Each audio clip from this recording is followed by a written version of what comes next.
Bien, todos muy bienvenidos a nuestra nueva videoconferencia de epilepsia del Ministerio de Salud. Muchas gracias por conectarse. Ya tenemos, como siempre, más de 60 equipos conectados. Vamos para los 70 ya, así que, como siempre, tenemos muy buena asistencia. Los saludo a todos desde acá de Santiago.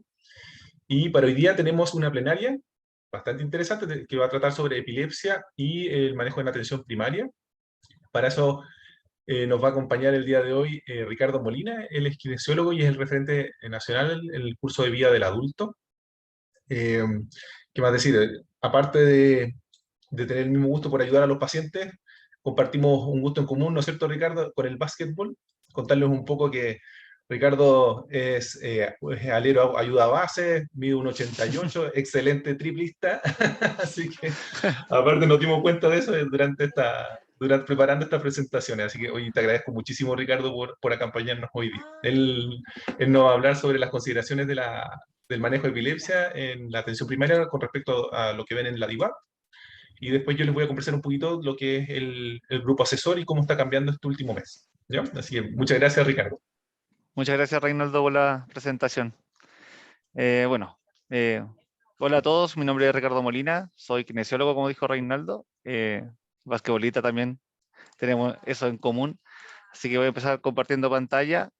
Básicamente, esta presentación nació a raíz de una reunión que tuvimos con Reinaldo y Carla Benavide hace más o menos 3 semanas, en donde nos planteábamos qué hace la APS por patología como un poco invisibilizada, como epilepsia, Parkinson, artrosis, desde el punto de vista más allá del tratamiento farmacológico y el control médico. Por lo tanto, vamos basado en eso para, para presentar. En un contexto muy general, según el marco conceptual, la definición de epilepsia es una enfermedad neurológica crónica muy frecuente, la más frecuente a nivel mundial, y que se manifiesta clínicamente por crisis de epilepsia. Su definición operacional es por lo menos 2 crisis no provocadas que ocurren con una separación mayor a 24 horas, una crisis no provocada y la posibilidad de tener otras crisis similares al riesgo de recurrencia, y por lo menos 2 crisis en un contexto de epilepsia refleja. Cuando hablamos de epilepsia refractaria, aquellos términos en la epilepsia fármaco resistente o epilepsia refractaria hacen referencia a los que no son controlados con los fármacos antiepilépticos. Según la clasificación ILAE del 2016, según su etiología, la podemos definir por genética o metabólica o estructural y desconocido, y según el tipo de crisis, generalizada, focalizada o de inicio desconocido. Eso usted como epileptólogo lo sabe muy bien. Nosotros básicamente lo tratamos a los pacientes que son derivados desde el nivel secundario. Según la epidemiología, el impacto y la población estimativa a atender, Chile está a nivel de América Latina y Caribe con un rango de 10 a 17,7 por 1000 habitantes. Según la mortalidad, esto es un estudio entre el 99 y el 2007, había una tasa de 0,8 por 100.000 habitantes, y se observó también que hay un índice muy alto en hombres, o sea, más alto en hombres que en mujeres, que los grupos de 20 a 59 años, donde está el grupo etario del curso de vida del adulto, se registran tasas más elevadas y un índice de mortalidad en América Latina y el Caribe que es superior a Estados Unidos y Canadá. Acá entramos un poquito en detalle y esto lo vamos a ir verificando con los datos que se pudieron obtener según el DEIS en el año 2019 al 2021, donde el número estimativo de personas con epilepsia en Chile, considerando una prevalencia de 10 por 1000 habitantes, es aproximadamente a 178.652 pacientes. Pacientes que se controlan en APS, más o menos 60%, tendrían que ser entre 73.381. ¿Cómo ingresa un paciente al APS? Cuando un paciente consulta en atención primaria en un servicio de urgencia y se puede obtener la información, si se le hace el examen físico y se decreta o se diagnostica que es epilepsia, se ingresa por GES. ¿Qué entregamos como canasta GES desde el año 2005? Los fármacos, que lo vamos a ver un poquito más adelante, y la atención interdisciplinaria, con controles de médico integral, nutricionista, enfermera.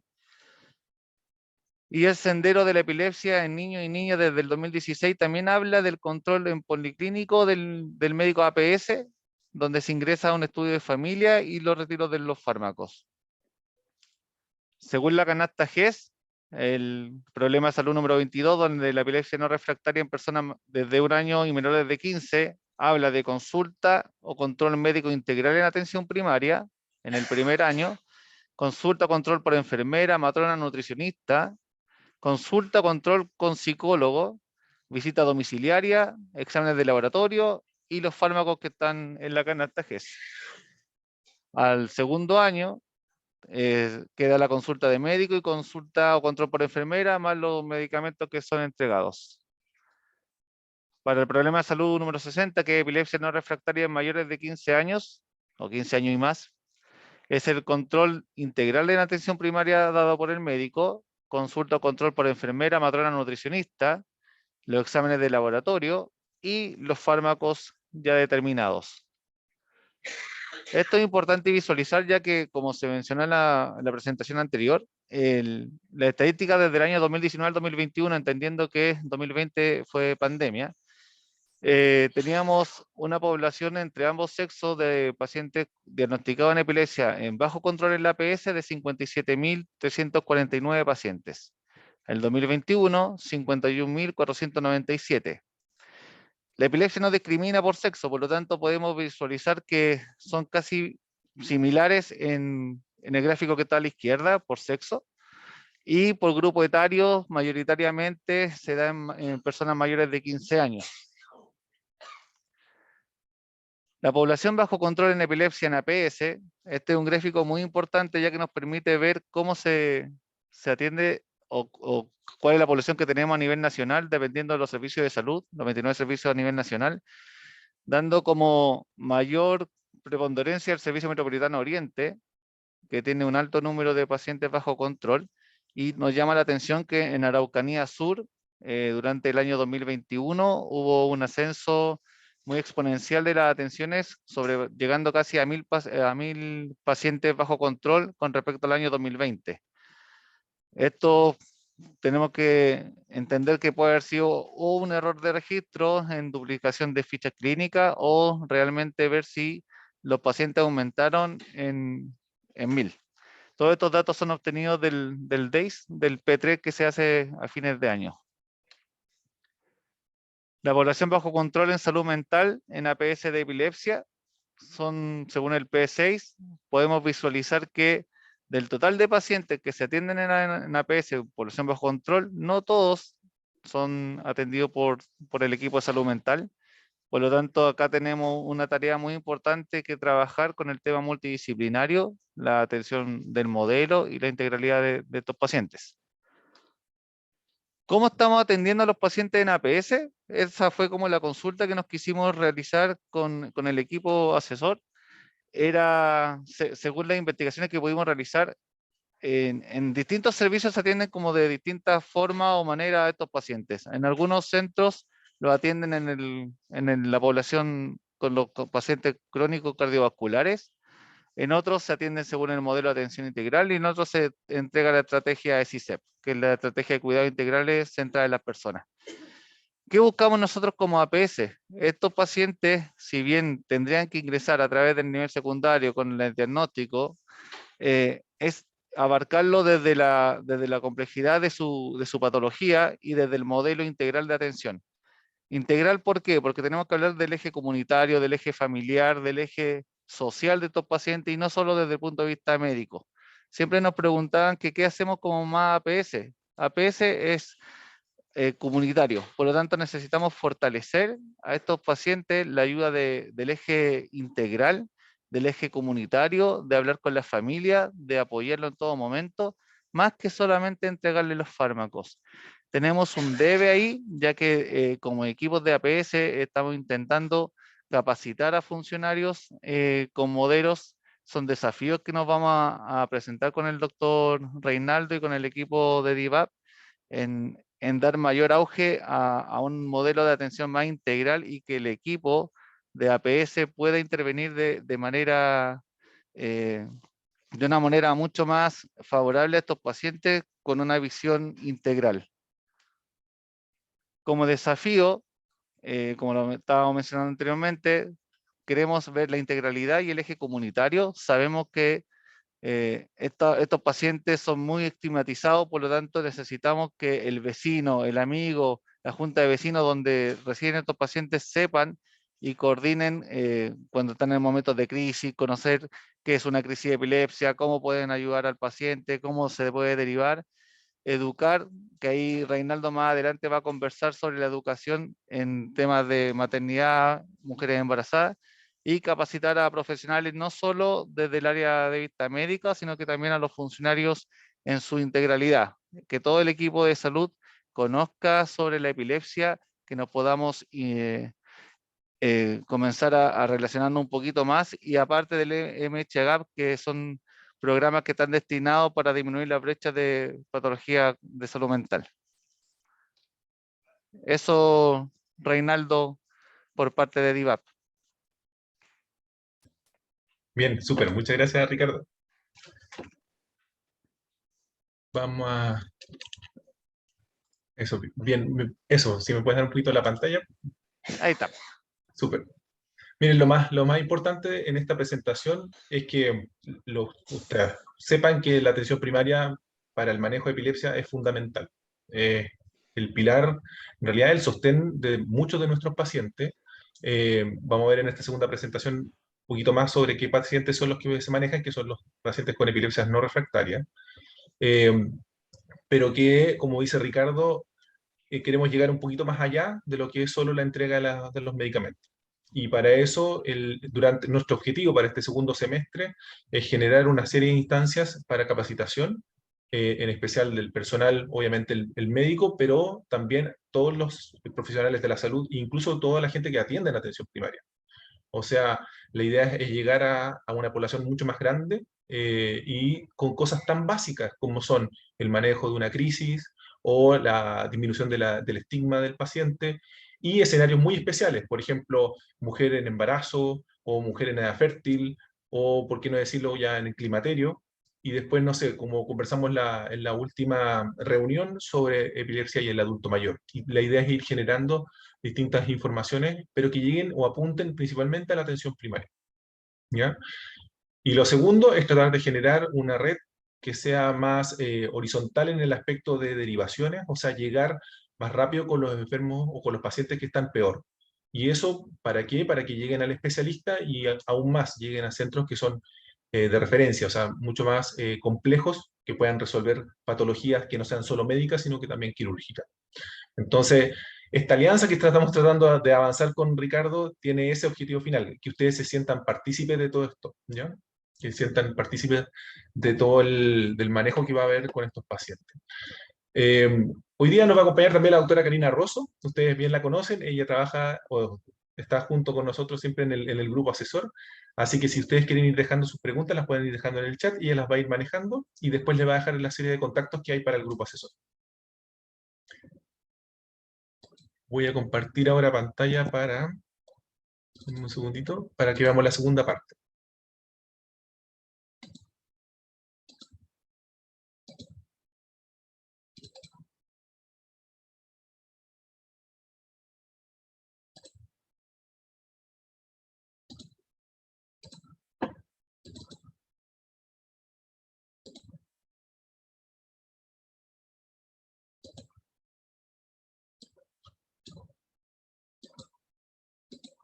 Ahí sí. Ya, ayúdame tú, Ricardo. ¿Se ve bien, cierto? El inicio de la... Sí, todo bien, Reinaldo. Ya, súper. Entonces, esta segunda presentación es para mostrarles un poco las consideraciones que tiene el grupo asesor del Ministerio de Salud para lo que es el cuidado de los pacientes en atención primaria. Y partimos por el final, lo siento. Sí. Ahí sí. Bien, entonces está dividida en 3 puntos.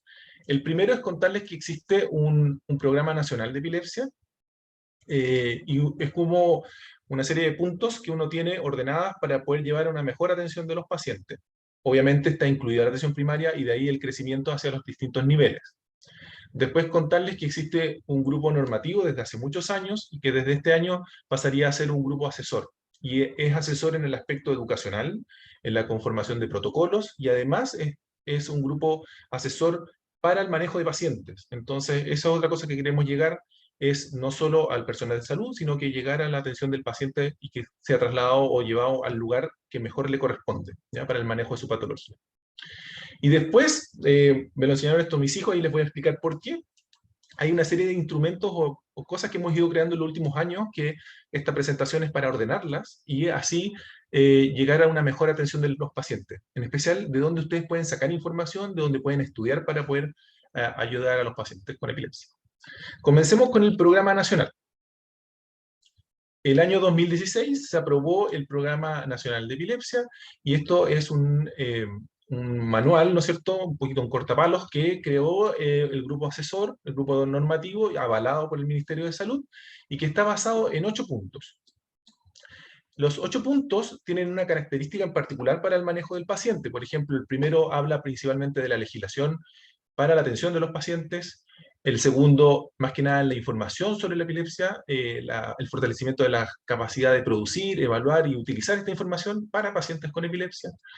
El tercero es bien interesante cómo se interrelacionan los distintos niveles de atención, en especial generando una red de salud de servicio. El cuarto, no se puede atender a los pacientes solo en un lugar, ¿no es cierto? Se tienen que estratificar, por lo tanto se tienen que dividir según su nivel de complejidad. El quinto, la idea es generar centros de evaluación y que son experimentales al inicio, que sirven de modelo. Ahí aprendemos en realidad cómo estamos atendiendo, si lo estamos haciendo de buena manera o mala manera, y vamos sacando las directrices para poder generar otros centros más o menos parecidos. Después el sexto habla principalmente de las políticas de financiamiento y tenemos novedades durante el último año, como en especial se está tratando de llegar a los pacientes que tienen epilepsia refractaria, porque hasta el minuto hemos cubierto mejor la epilepsia no refractaria, pero el más desvalido, el que más necesita apoyo, todavía estamos al debe. Y el séptimo habla principalmente del enfoque biopsicosocial, y ahí entra la atención primaria, pero de todas maneras, en cómo este paciente se involucra en su comunidad en especial. Y el octavo es la entrega de la capacitación, en especial para profesionales de la salud, y que es por donde yo entré un poquito, para que ustedes sepan, al Ministerio de Salud, la capacidad de instruir o de llevar a una mejor capacitación, en especial al personal médico al inicio, que es lo que me tocó. Si ustedes lo ven, esto está como una... A mí me gusta mucho la pintura, entonces esto hay que imaginarse lo que no es como la división de todos los puntos, no es que sean cada uno por independiente, un color por independiente, sino que más bien una paleta de colores en que uno puede ir mezclando y generando algo más bonito. Voy a partir por el octavo punto, para que vayamos viendo qué cosas tenemos para ofrecer por cada uno de los puntos de la estrategia. En el octavo tenemos la entrega de capacitación. Durante los últimos años se ha entregado capacitación a través de cursos. Varios de ellos fueron iniciales a la atención primaria. Son cursos que toman, por ejemplo, desde el diagnóstico de la epilepsia, pero también toman aspectos biopsicosociales, en especial el estigma, para poder reducirlo. Y estos se fueron adaptando con los años. El primero de atención primaria ya está bien conformado, está bien ordenado. Se hacen a través de plataformas que son online. Y la gracia es que ha ido creciendo, y después los segundos y el tercer curso fue diseñado para atención secundaria y terciaria. Y además se incluyen estos cursos personal de ciencias de la salud, entiéndase, kinesiólogos, fonoaudiólogos, ¿no es cierto? Los chiquillos, los TENS, y todos los auxiliares o el personal los administrativos de cada uno de los servicios. Ahora, esto para que lo conozcan también desde atención primaria, cuando uno termina la carrera y quiere seguir estudiando epilepsia, existe la posibilidad de seguir perfeccionándose. O sea, uno estudia dentro de lo que son las residencias de neurología, pero incluso así pueden haber casos que uno queda corto en conocimiento. Y por lo tanto, en las que son las residencias de neurología pediátrica y adulto, uno puede seguir mejorando y hacer una estadía de perfeccionamiento que dura un año más, por ejemplo, y eso se llama los fellowships. Y eso ocurren o se realizan en distintas universidades del país. En especial, actualmente hay 3 que están en curso. Y además, la idea es ir generando instancias de educación continua para post-egresado. Porque incluso uno, después de haber estudiado todo este tiempo y haberse preparado, siempre va a requerir estarse, ¿no es cierto?, preparando para el siguiente paciente que puede ser más complejo que el anterior.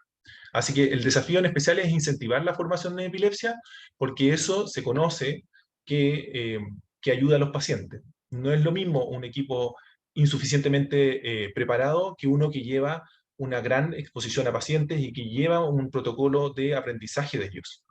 En esto es una publicación bien interesante que tomó distintos cuidados de los pacientes a través de, por ejemplo, programas que son más generales a unos que son particulares en epilepsia, y eso incide directamente, por ejemplo, en la mortalidad de los pacientes.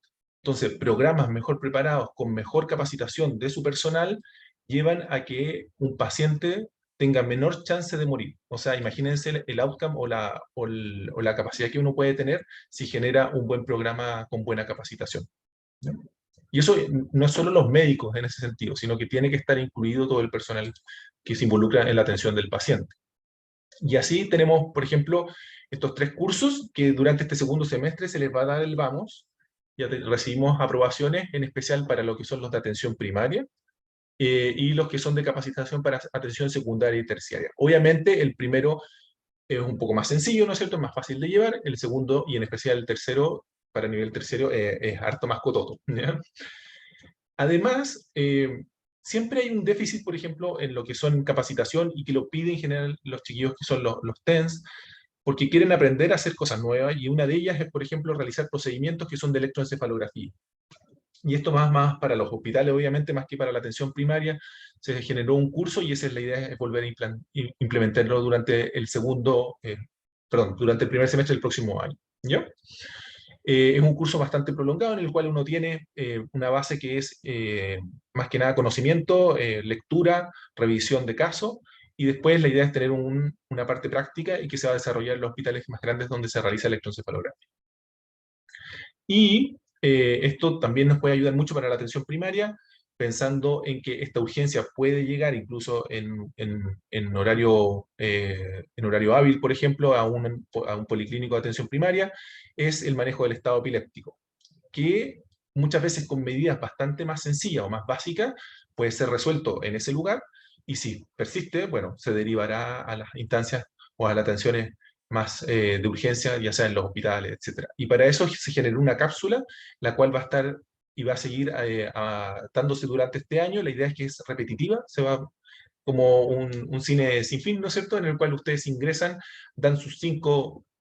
o revisan sus 5 clases para el manejo del estado epiléptico, y el próximo, no sé, con 3 meses más, vuelve a partir y así. La idea es estar siempre activo con esta cápsula. Obviamente hay que dar las gracias a toda la gente que nos ayuda a preparar esto, porque no nace solamente del grupo asesor, sino que está muy ligado a esto, la parte educacional de la Liga contra la Epilepsia. Ahí veo al doctor Jorge Fester, él es el gran motor de toda esta parte, y también a las sociedades científicas que nos ayudan, porque ahí está la Sociedad de Epileptología, la SOMNIA, que es de la infancia y la adolescencia, y la SONEPSIN, que es la parte neurológica del adulto, ¿no? Sin ellos no se podrían generar muchos de estos cursos. Con respecto a la cuarta estrategia, que aquí nos incluye a todos, es cómo se estratifica el nivel de atención de los pacientes, tomando, por ejemplo, desde los que son epilepsias no refractarias y que se atienden el gran pool en la atención primaria, ¿no es cierto? Y ahí, como mostró Ricardo, las estadísticas son enormes, cerca de 70.000 pacientes, y acuérdense que la gran mayoría de ellos son adultos. Vimos casi 45.000 casos, es un montón, ¿ya? Y muy probablemente hay algunos que están subnotificados o subvistos porque no están, por ejemplo, ingresados todavía al auge. Así que es una gran fuente o no sé, un gran pool de pacientes que deberíamos empezar a manejar todos de una mejor manera. Ahora, el paciente obviamente va pasando con mayor complejidad, ¿no es cierto? Hay pacientes que son mucho, mucho más complejos, y esos deberían llegar a atenciones que no solo van al nivel secundario o terciario, incluso pueden llegar a centros de referencia nacional, que les voy a mostrar algunos, en los cuales son atendidos por gente que se dedica solo a epilepsia. Ahí yo debo decir con mucho orgullo, por ejemplo, en el hospital donde me toca a mí, que en el Hospital Sotero del Río, tengo la posibilidad de tener un policlínico o 2 policlínicos que son solo de pacientes con epilepsia, donde vemos 25 pacientes en cada policlínico y todos ellos con esta patología, y muchos de ellos con alta complejidad. Entonces, llegar a ese nivel de profundidad en esta escalada, ¿no es cierto?, que aparece aquí, es un gusto, ¿verdad? Para que ustedes también se sientan partícipes de ello, ¿ya? Y puedan derivar estos pacientes si necesitan individualizar finalmente el manejo de estos enfermos. Así que la idea es apoyar la llegada de profesionales y técnicos a los diferentes niveles de atención. Si hay alguien que le guste epilepsia, por ejemplo, y que quiere estar en la atención primaria, que nos avise y nosotros poder ayudarlo en su formación y que se sienta cómodo en ese lugar. Y lo mismo, si tenemos un buen enlace con eso, obviamente la recepción de los pacientes y la escalada va a ser mucho más idónea, ¿no? Obviamente, como país, y bueno, y eso pasa en todos los países del mundo, siempre va a haber necesidades de infraestructura, equipamiento, eso siempre va a existir, pero si uno lo va trabajando con el tiempo, puede ser mucho más asequible. Ahora, la creación de estos centros que son más complejos requieren generar un modelo inicialmente, y ese modelo se llaman centros de evaluación experimental, en los cuales ustedes toman un sector, por ejemplo, que es un servicio de salud, y ustedes tienen, por ejemplo, aquí 3 hospitales, ¿ya? Y cómo se interrelacionan con sus centros de atención, ya la parte más periférica. Y esto resulta ser súper lógico, porque, por ejemplo, errores que son tan comunes que al principio ustedes tal vez ya no se acuerdan, pero epilepsia salió rápidamente en las noticias, en los matinales. ¿Por qué? Porque teníamos un pool de pacientes tan grande que, por ejemplo, en este hospital, uno que estaba aquí entregaba todos los medicamentos de epilepsia a sus pacientes en la farmacia. Por lo tanto, tenía una fila que parecía la señora Juanita en la mañana, ¿no es cierto?, comentando que tenía que esperar 5 o 6 horas para poder recibir su antiepiléptico, ¿de acuerdo? Y estos centros de evaluación generaron esa problemática. Al ver este problema, se generó la entrega de los medicamentos de atención primaria para lo que es el GES, por ejemplo. Entonces, a mí me toca que en mi hospital hay distribución, por ejemplo, de sus medicamentos en 10 consultorios o 10 centros de salud. Y eso permitió una facilidad para el paciente que les reduce el tiempo de espera de 5 o 6 horas de la entrega a un par de minutos. Y eso en general es muy agradecido por la gente. Son cosas o detalles tan importantes como eso, que por ejemplo, se recibe un paciente en urgencia o en un SAPU cercano ahí, en estado epiléptico. Se pueden hacer los primeros manejos en ese lugar, incluso muchos de ellos se pueden manejar en ese sector, con instrucciones que vienen de su tratante en epilepsia, y en el peor de los casos después llegan hasta el hospital.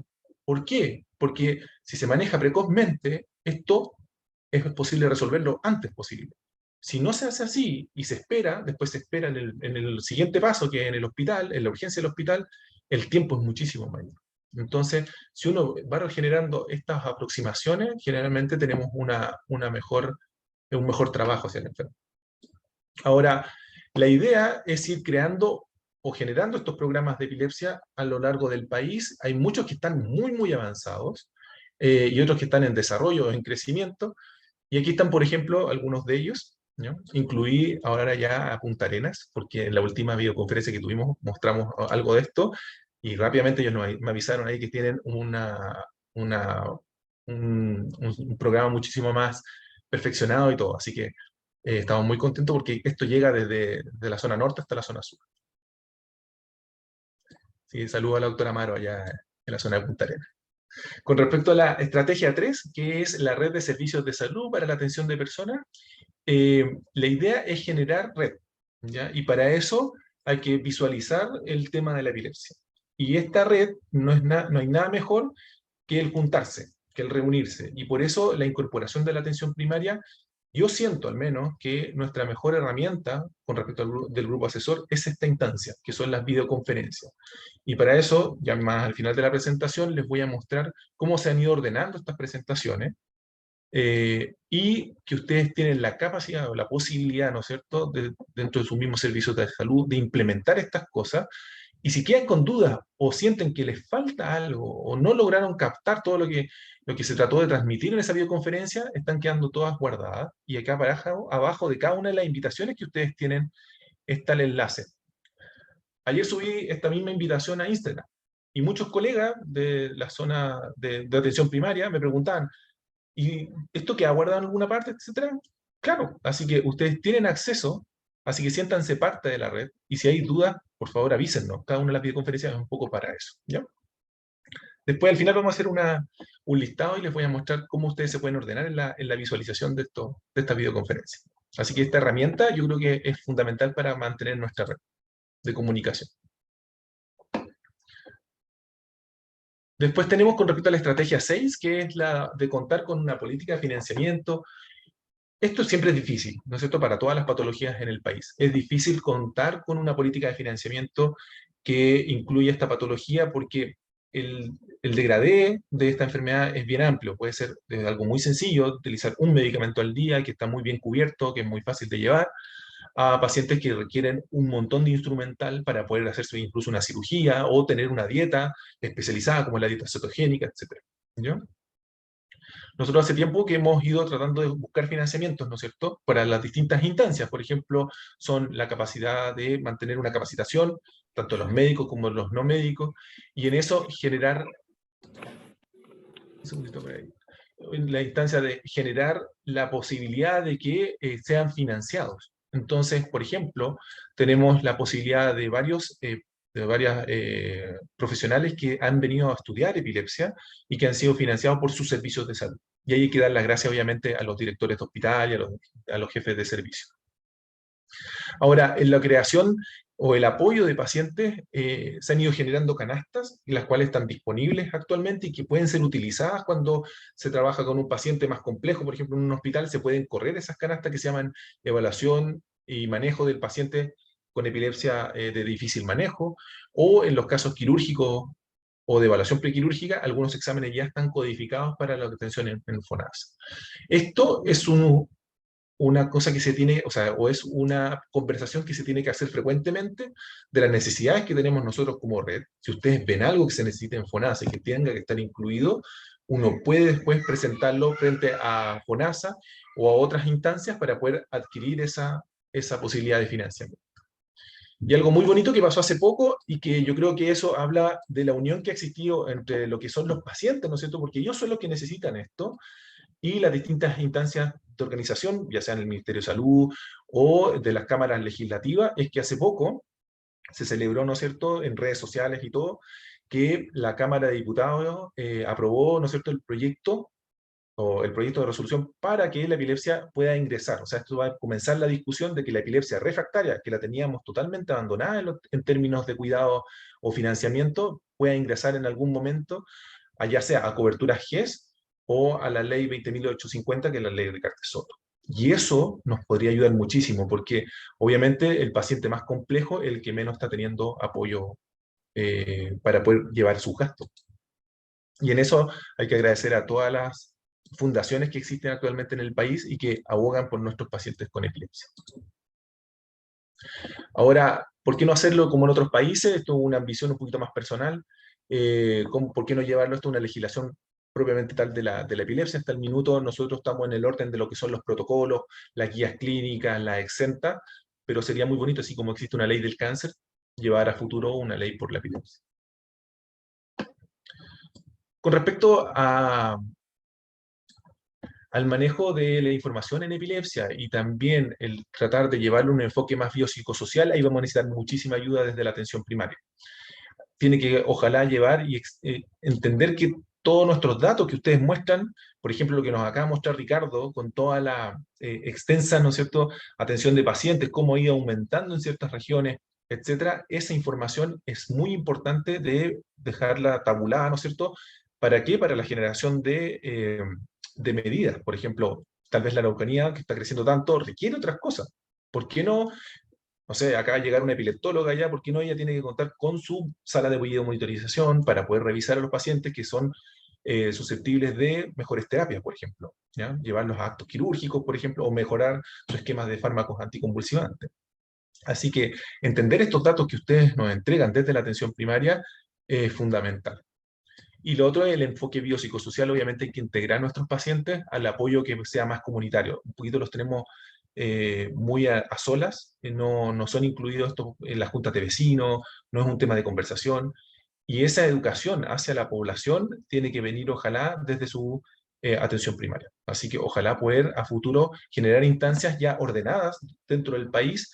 Y eso un poco es lo que hace el MHGA, que trata de bajar la información de pacientes con epilepsia, desde cosas muy sencillas, por ejemplo, adherencia a tratamiento, manejo de crisis o primera, segunda o tercera crisis, en el aspecto de que sea más fácil de ser llevado por el personal de salud, pero si no está el personal de salud, que la comunidad también pueda apoyar al paciente que está teniendo una crisis. Y eso, esa bajada o esa desescalada hacia los centros de por ejemplo, juntas de vecinos, etcétera, ahí vamos a dar apoyo sin duda de la atención primaria.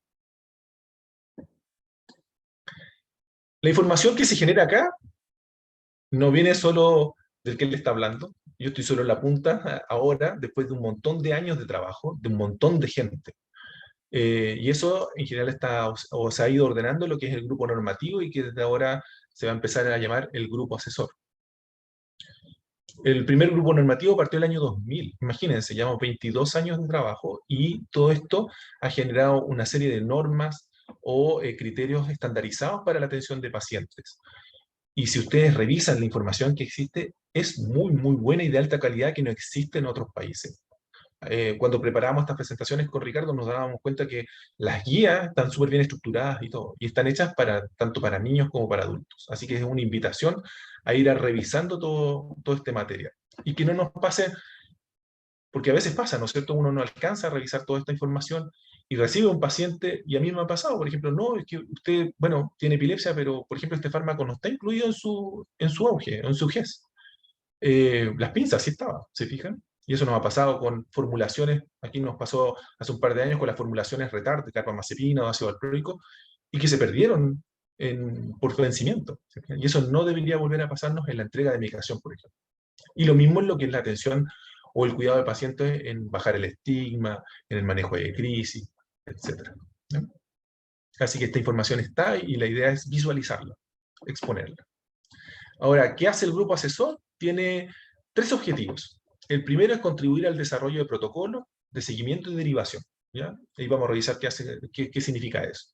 Después tenemos que detectar las necesidades de capacitación de los funcionarios y proponer directrices para que ustedes puedan llegar a una mejor definición de ese contenido. ¿Ya? Y el tercero es identificar y proponer nuevas canastas de prestaciones, así como actualizaciones de las canastas que ya existen. Y la idea es que vayamos generando estas prestaciones. Esta es la última exenta que existe, que va a cambiar ahora, se cambia cada 2 años, es de junio del 2020 y ustedes pueden ver profesionales que son de todo el país, ¿ya? A quienes yo les agradezco todos los días porque en verdad hacen un trabajo excepcional. Ustedes van a ver algunos de los protocolos que se generan y ellos lo hacen en su tiempo, por así decirlo, libre, entre comillas, ¿no sé, porque entre la atención de pacientes y todo, ellos igual se dan el tiempo para poder ir haciendo estos manuscritos e ir generando una mejor atención. Obviamente, son 23, por ejemplo, los que están aquí, eran poquitos, ¿ah? Por eso lo hicimos crecer, para todo el trabajo que existe. Y quedó más o menos así. La nueva exenta debería salir ahora durante este mes, en junio del 2022, y tenemos, como les comentaba, personas de todo el país, neurólogos de adultos y neurólogos pediátricos. Tenemos una división bastante, ahora que hay que tener una buena igualdad, ¿no es cierto?, una equidad. Estamos bien parejos ahí, los hombres estamos casi empatando a las mujeres, ¿ya? Entonces vamos a tener 21 mujeres, 16 hombres dentro de este grupo asesor, mitad y mitad entre neurología pediátrica y neurología adulto, lo cual me tiene muy orgulloso porque antes la neurología adulto no estaba muy comprometida, para decirlo, con la epilepsia. Actualmente ya tenemos dentro de todo el país epileptólogos de adultos para la atención de estos pacientes. Se involucraron también neurocirujanos que tienen tanto del Instituto de Neurocirugía como del Hospital Sotero del Río. Tenemos equipos de enfermería, también un psicólogo, y un área bien importante que debería crecer durante los próximos años es el manejo en intensivo. Así que también tenemos un intensivista que nos va a apoyar dentro del grupo asesor. Espero que esta exenta aparezca durante este próximo mes, ¿ya? Y las reuniones con el grupo asesor son mensuales, para que ustedes sepan. ¿Qué se va generando? Por ejemplo, aquí están los tres objetivos y qué cosas hemos ido trabajando. Por ejemplo, en contribuir al desarrollo de los protocolos, ya se cuenta con un protocolo para el manejo de pacientes con epilepsia refractaria y que requieren algunos dispositivos especiales, por ejemplo, de la estimulación del nervio vago, de cómo se hace las derivaciones y cómo son los implantes, cómo es el seguimiento. Para dieta cetogénica también se terminó ese protocolo y ya con esta información se generarán las canastas pertinentes, ambos para patologías que son bien refractarias, ¿ya? También está el protocolo del estado epiléptico, y ya sea de todas sus etapas, en especial desde cuando comienza hasta cuando se hace más refractario, un manejo de especialistas.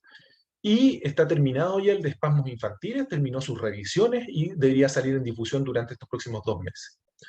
Y el otro que se está terminando de trabajar y que involucra mucho la atención primaria, y ese se los vamos a hacer llegar apenas aparezca, y con Ricardo ahí nos comprometemos a llevárselo a todos, es el de manejo integral de los pacientes en todos los niveles o los diferentes niveles de atención. Y ese es un manuscrito que ayuda mucho a entender cómo se recibe el paciente y cuándo y con quién lo debo derivar, ¿ya? Y poder ir escalando. A futuro queremos seguir creando otros protocolos que van asociados principalmente a aspectos más técnicos, estandarizar, por ejemplo, lo que son los laboratorios de electroencefalografía en los distintos hospitales, pegarnos un incremento, ¿no es cierto?, ahí, o una mejoría en lo que son, en el aspecto técnico, en lo que son las videomonitorizaciones, un protocolo especializado para la videomonitorización, el monitoreo que son para estudios de la epilepsia, por ejemplo, para saber si tiene epilepsia o no, si es otro diagnóstico diferencial, para ajuste de fármacos, pero también para el manejo en el estado epiléptico cuando están en las UCI, que también ayuda a la monitorización. Y dos más que son uno de cirugía de epilepsia, como ya estamos haciendo o tenemos más training, ¿no es cierto? Y estamos haciendo más cirugía de epilepsia en el país, bueno, tener algo más estandarizado a través de un protocolo y también para el estudio genético de casos más complejos.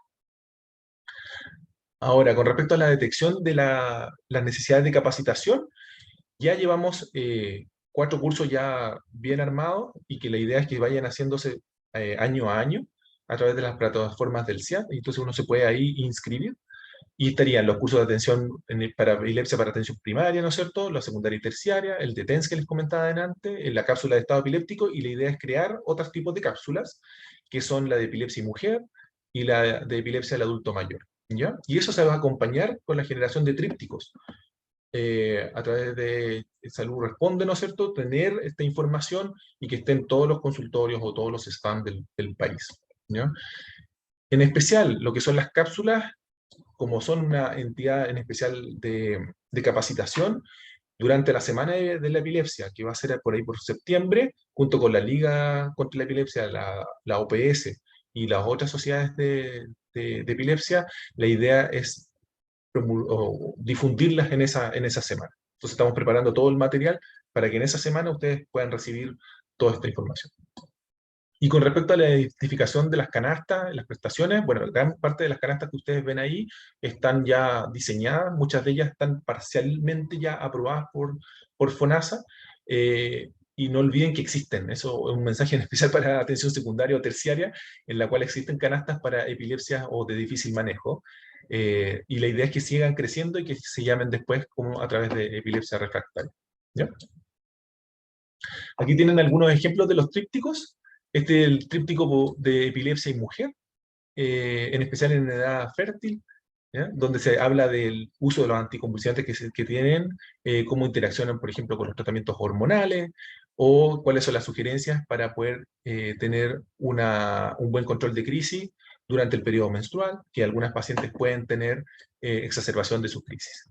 Y esto ojalá acompañado siempre de Salud Responde, ¿ya? Para que sea una entidad más del ministerio. No se los puedo pasar al tiro porque está en revisión, y está en revisión de lenguaje, por ejemplo, que tenga un lenguaje inclusivo, también está en revisión por parte de profesionales del área, ginecólogos, ¿no es cierto?, y matronas. Aquí tenemos otro, que es sobre epilepsia y puerperio, y tenemos también el de lactancia. Todo esto, así para ser bien sincero, no se podría llevar a cabo si dentro del grupo asesor no contásemos con una enfermera, ¿ya? Y aquí Fabiola es nuestro gran pilar. Ella es enfermera y trabaja en la atención primaria y secundaria de pacientes con epilepsia, y junto con Constanza, que ya trabaja en secundaria y terciaria, ambas las enfermeras del grupo normativo, se les ocurrió esto, es una idea muy propia de ella y que yo creo que va a tener un gran boom o un gran apoyo para los pacientes. Y el último, ya para pacientes más mayores, va a aparecer el de climaterio y manejo de osteoporosis, por ejemplo, y el manejo de epilepsia en el climaterio, ¿ya? Terapias hormonales de reemplazo, etc. ¿Ya? Así que esperemos tenerlo muy prontamente con ustedes. Y así generar los siguientes, por ejemplo, el que es de adulto mayor, o ir generando otros más chiquititos, por ejemplo, de manejo de los pacientes con déficit atencional, o algo más enfocado en el niño, el aprendizaje, etc. ¿Ya? Ahora, para ordenarnos en la atención de pacientes, uno siempre tiene que estar instruido. Para poder ayudar a la gente tiene que saber. Ese es un dogma que deberíamos tener todos. Y el otro día me preguntaban mis hijos que estaban viendo estas series de Marvel, decían, ¿cómo verlas? Porque ustedes se han fijado que están como todas desordenadas cuando aparecen. Entonces encontré esto. Cuando uno quiere empezar a ver las series de Marvel, tiene que ver primero el Capitán América, después tiene que ver Iron Man, después tiene que ver el Hulk. Y lo encontré tan entretenido que enseña o ordena para poder entender bien una historia. Y esto es lo que yo les quiero transmitir.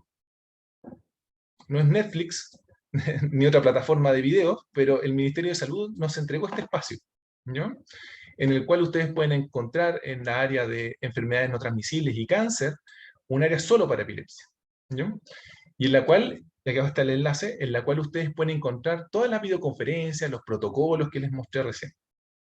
Aquí, por ejemplo, en esta primera parte pueden encontrar todos los documentos que existen, ¿ya? Los vamos a ir ordenando. Si ustedes encuentran o necesitan alguna forma distinta de orden, nos pueden ir avisando. Y la idea es que todos contemos con la información necesaria por escrito, ¿ya? Pero como uno aprende no solo por escrito, sino que también escuchando o que le vayan enseñando más o menos cómo hacer las cosas, acá están todas las videoconferencias que se han ido haciendo y se están ordenando por fecha, ¿ya? Ahora, si uno se pone a ver, igual que las películas de Marvel, todas las películas como van apareciendo así cronológicamente, muy probablemente no va a entender la historia. Entonces, la idea de ahora es mostrarles cómo ustedes se podrían ordenar un poco para poder verlas.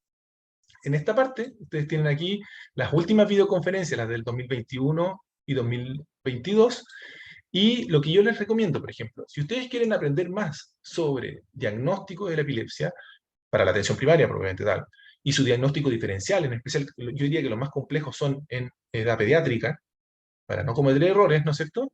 Vean estas dos, ¿ya? Aquí hay que agradecer al doctor Darío Ramírez, por ejemplo, que nos habló ordenadamente de cómo se hace el diagnóstico de epilepsia, el diagnóstico clínico, y que muchas veces no requiere de mayores exámenes, y enfocado también a la atención primaria. Y después, una charla que estuvo buenísima y con videos, y para poder entender cómo se va diferenciando, por ejemplo, de las crisis epilépticas frente a otros fenómenos que no necesariamente son epilépticos en el niño, ¿no? En la edad pediátrica. Y ahí nos ayudó muchísimo el doctor Felipe Castro, ¿no? Y si se fijan, no sé, solo para que ustedes sepan, son epileptólogos ambos, uno de adulto, otro de niño, que trabajan en distintos hospitales, ¿no es cierto? Y que están involucrados en todas las sociedades de epileptología del país. O sea, hay gente muy, muy instruida la que nos viene a enseñar. Aquí está el orden, ustedes pueden ir pasando aquí, por ejemplo, les dejé con una estrella, ahí está la del doctor Darío Ramírez acá arriba, ¿no es cierto? Pueden meterse al link de mayo del 2021 y después se pueden ir al de abril del 2022 del doctor Castro. Después, si ustedes necesitan entender mejor cómo se atiende al paciente con epilepsia, en especial cómo optimizar el control de ello, que no son solo el manejo de las crisis, sino que, por ejemplo, cómo están los aspectos del ánimo, cómo pueden haber modificaciones farmacológicas para poder mejorar el ánimo, o para poder, por ejemplo, modificar en los efectos adversos, porque no todos se sienten bien con la medicación, cómo manejar esos efectos adversos, cómo disminuirlos, o cómo, cuando se requiere cambio de terapia, por ejemplo. Les recomiendo revisar la presentación del doctor de Marinis, que se llama Optimizando el control de los pacientes con epilepsia, y que se van aquí a agosto del 2021. ¿No? Y si quieren entender mejor cómo disminuir el estigma y mejorar la calidad de vida de los pacientes con enfoques más comunitarios, como se ha hecho en Concepción, bueno, los invito ahí a revisar la presentación conjunta que hicieron la doctora Carolina Muñoz, epileptóloga infantil o pediátrica, el doctor Rodrigo Riquelme, de adulto, y en especial la de Pabla Venegas, que es psicóloga allá del servicio. ¿No? Y cómo ellos han ido manejándolo en su propio servicio de salud con la atención primaria y cómo han hecho las jornadas para poder ir optimizando esa parte. Después, si tienen dudas de tratamiento, que siempre uno tiene dudas, ¿no es cierto?, de qué dejar, o si está bien el medicamento que está utilizando, y está esperando todavía el control para la atención secundaria o terciaria, si puede optimizar eso, eh, pueden revisarlo acá. Ya en esta presentación conjunta que se hizo por todo el equipo de Puerto Montt, de la doctora Rosas, el doctor Sebastián Silva y la doctora Bárbara Sosa, ellos nos muestran qué arsenal existe, ¿no es cierto? Y cómo puede irlo mejorando para una atención no solo primaria, y cómo puede ir escalando hasta la atención terciaria, ¿no? Y después hicimos una charla también, una plenaria con el doctor Silva, ya más enfocado en el auge, en el GES, en especial ¿para qué? Para que conozcan qué arsenal terapéutico tienen ustedes en sus farmacias y cuáles son las dosis que más se utilizan, cómo son los comprimidos, cosas tan básicas, por ejemplo, que saber que algunos comprimidos se pueden partir, otros no, dónde se pueden conseguir, cómo se pueden pedir si que les falta en farmacia, bueno, todo eso está en esas charlas. Así que ahí les recomiendo que se vayan a lo que es mayo del 2021 y después marzo del 2022. Y algunas situaciones especiales que todos deberíamos poder manejar. Está la aproximación al estado epiléptico. Eh, es un punto bien importante porque es una de las pocas instancias que genera mortalidad en nuestros pacientes y que nosotros deberíamos conocer el manejo desde el inicio, ¿ya? Desde el manejo en casa en ese sentido. Y ahí la doctora Marina Gainsalén, ella nos dio una excelente presentación de cómo manejar el estado epiléptico desde el comienzo, desde el domicilio, y qué estrategias se podrían hacer desde la atención primaria para el manejo, por ejemplo, de benzodiazepinas en domicilio, cómo se deberían llevar a cabo en el niño y algunas partes en el adulto. ¿Ya? Después, siempre epilepsia en mujer es más complejo en el aspecto de que ahí ya no hay solo un paciente, sino que tenemos dos, y cómo ir optimizando esa parte, y ahí hubo una presentación conjunta, y fue de todo el power femenino, como dijimos eso.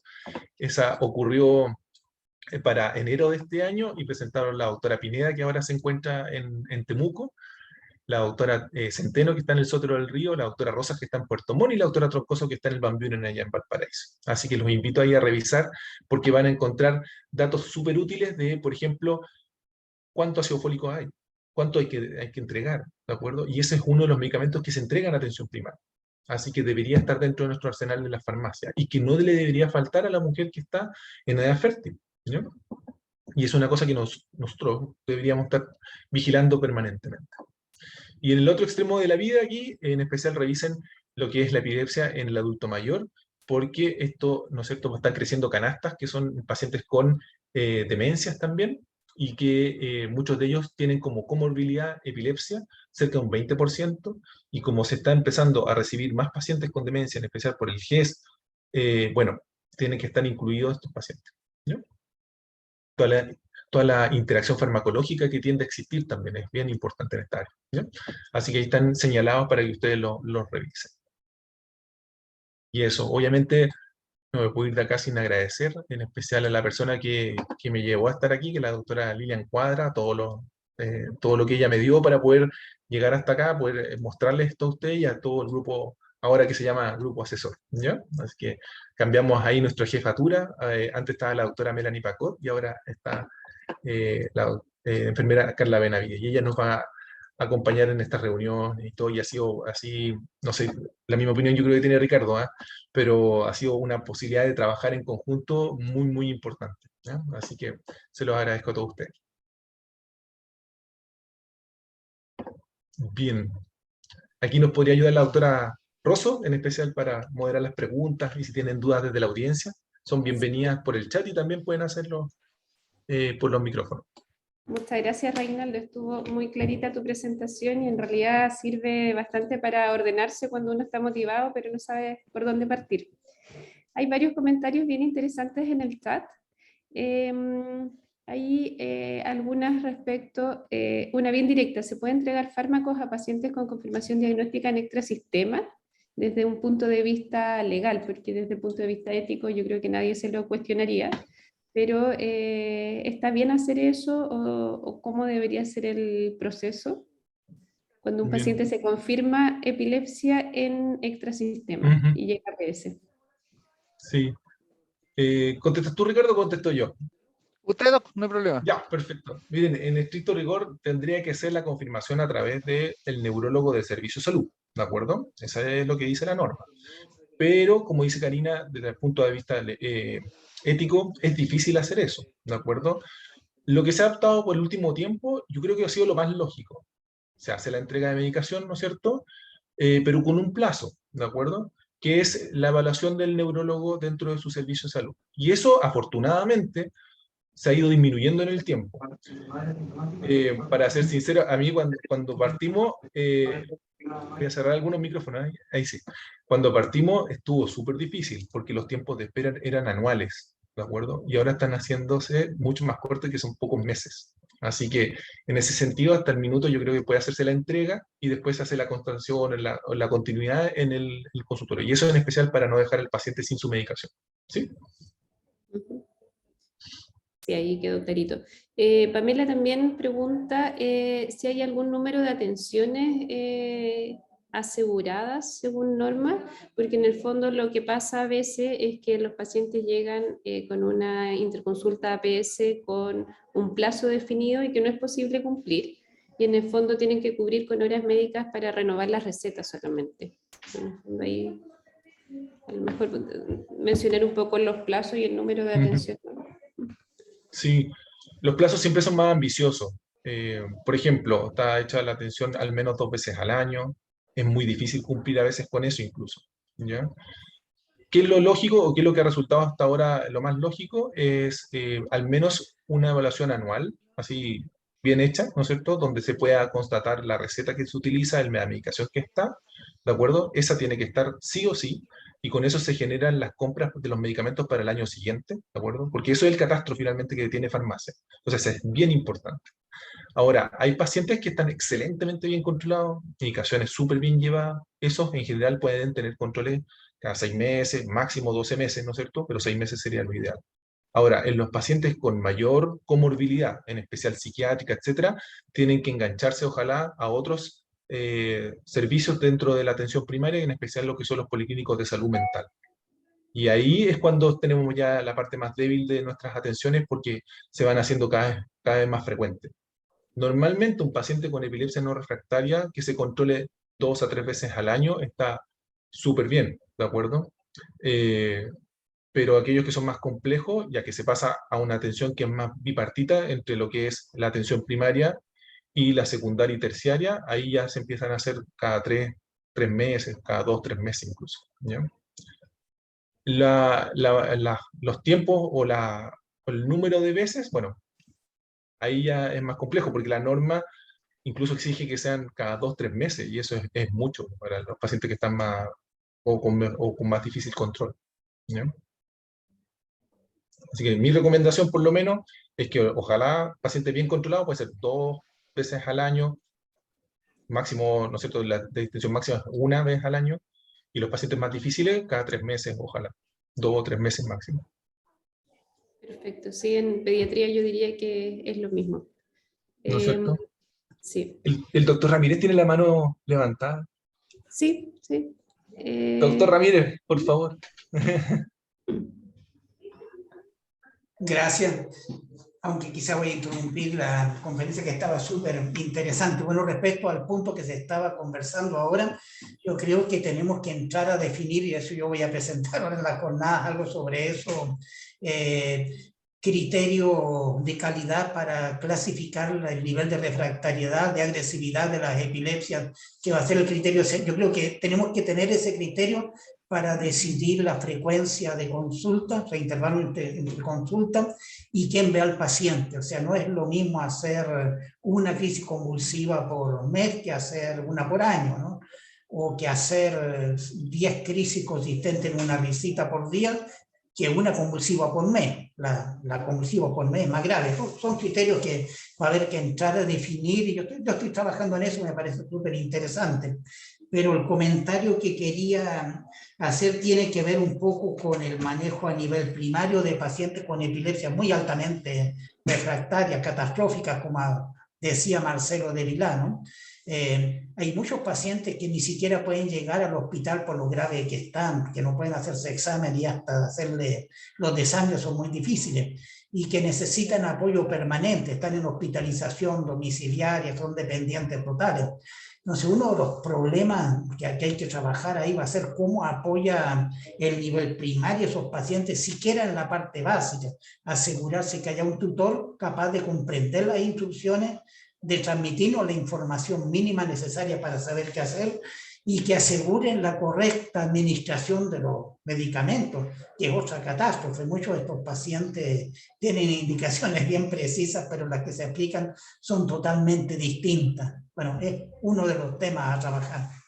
Ya, gracias. No, pues usted, doctor, como se notan los años de experiencia ahí del doctor Ramírez, pues sí, obviamente ese es un punto que tiene que ayudarnos la atención primaria, que es la educación, por ejemplo, la entrega de medicamentos y la forma de administrarlo. Hemos tenido así errores súper sencillos de recorregir, y eso obviamente puede ser apoyado por atención primaria, ¿no? Hay un comentario de la doctora Rosas que yo creo que quizás vale la pena comentarlo acá también porque Ricardo ya contestó por el chat.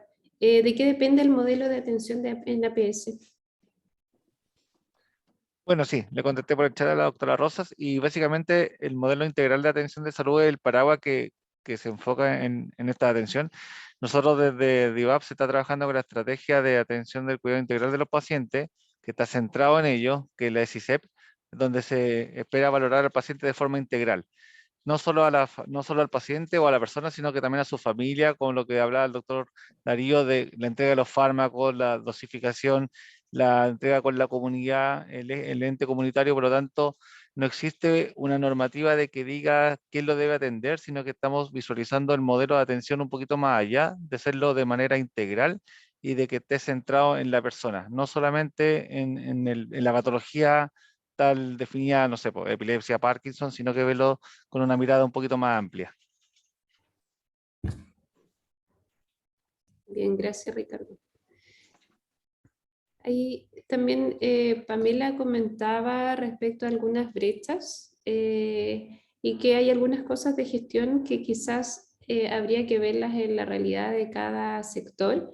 Por ejemplo, ella menciona que los pacientes pueden quedar medio sin atención en el fondo cuando se le pasa la contrarreferencia directo a ellos. Sugiere que la contrarreferencia sea directa entre atención secundaria, terciaria y APS. Pero eso, Reinaldo, yo creo que depende de cada sector. ¿Qué opinas tú? Claro, sí, miren, ahí va a depender de cómo se maneja en cada área. No sé quién hizo la pregunta ahí, Karina, porque tal vez nos Pamela podría... Moyano. ¿Pamela? ¿No? ¿Quiere Sí, eso? por Súper, ¿cómo acá. estás, Pamela? Hola, bien, gracias, Reinaldo. Mira, te quiero comentar, yo trabajo acá en María Pinto y soy la encargada del programa de epilepsia en la comuna. Me pasa estas diferencias, por ejemplo, nosotros como químicos farmacéuticos hacemos la conciliación farmacoterapéutica, que tiene que ver con analizar la terapia que nos llega desde secundaria con lo que probablemente el paciente tenga acá en atención primaria. Con el hospital de Melipilla específicamente nos ha ido bastante bien porque yo recibo las contrarreferencias desde Melipilla, entonces hago mi conciliación y le informo posteriormente a los encargados de SOME para que agenden al paciente y podamos hacer la receta.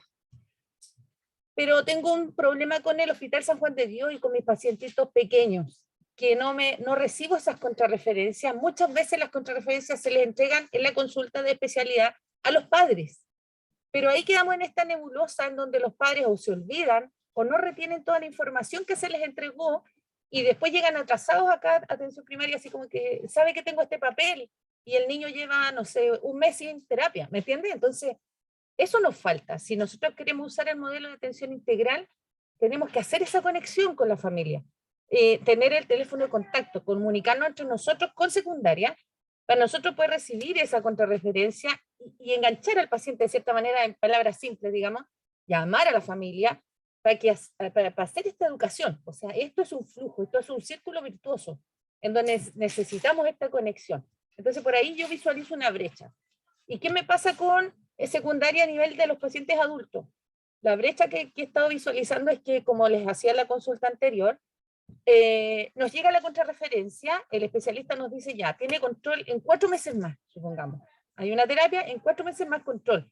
Cuando se acaban esos 4 meses, porque nosotros en atención primaria se hace la copia de esta contrarreferencia indicada por el especialista, pero al cabo de 4 meses el paciente no encuentra ahora en secundaria para retornar, ¿me entiendes? Entonces, ahí es donde también visualizo yo esta brecha, en donde nuevamente queda la nebulosa, llega a KPS, a farmacia, realmente llega a farmacia, y nos viene a decir, no me queda medicamento, no tengo. Entonces ahí nuevamente tenemos que estar buscando una hora, agendando, doctor, por favor, un minutito, háganos la copia de la receta para que siga el paciente en tratamiento. Entonces, esas cosas visualizamos y que sería necesario, digamos, hacer la disminución, lograr este círculo virtuoso. Está Eso, súper bien, Reinaldo. Pamela. Sí, de todas maneras, todo esto lo vivo a diario, ¿ah? Así que comparto contigo todo esto, porque el doble retiro, no sé, pues de medicamentos, una cosa, ¿no es cierto? Ahora, estos sistemas de conciliación que están apareciendo, por ejemplo, ahí pusieron el portal de continuidad de atención, no todos los servicios lo tienen. Y yo creo que va a ser una exigencia para los próximos años, ¿ya? Es el primer punto, ¿no es cierto? Exigirle a todos los servicios de salud la continuidad. Esa es la primera. Y en lo que es la entrega de medicación, yo creo que lo que podríamos dejar más establecido en los protocolos es que se le entregue el medicamento, ¿no es cierto?, hasta que tenga su control médico. Por ejemplo, si el especialista puso porque la contrarreferencia nosotros tenemos que poner, esto para todos los neurólogos, ¿eh? Todos tenemos que anotar lo siguiente. Bien, no sé, lo digo, ¿no es cierto, Pamela? Ya, entonces, bien ordenado. Primero la medicación Sí.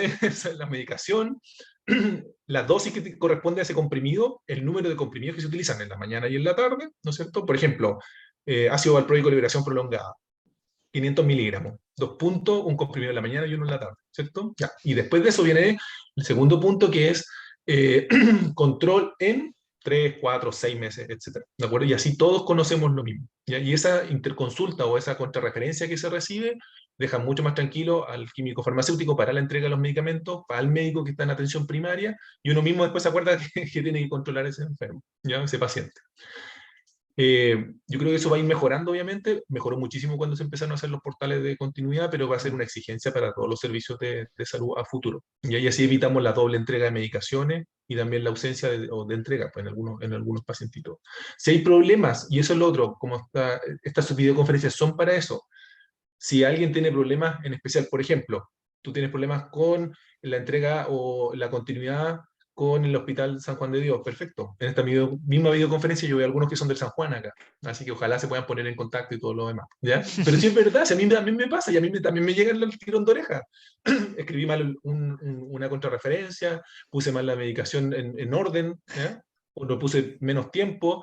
A mí me llega después por correo, ¿sabe qué, doctor? Tiene que cambiar esta contrarreferencia porque le faltó esto, esto, otro, ¿ya? Esa comunicación lo único que hace es ayudar al paciente finalmente, ¿ya? Gracias, Pamela.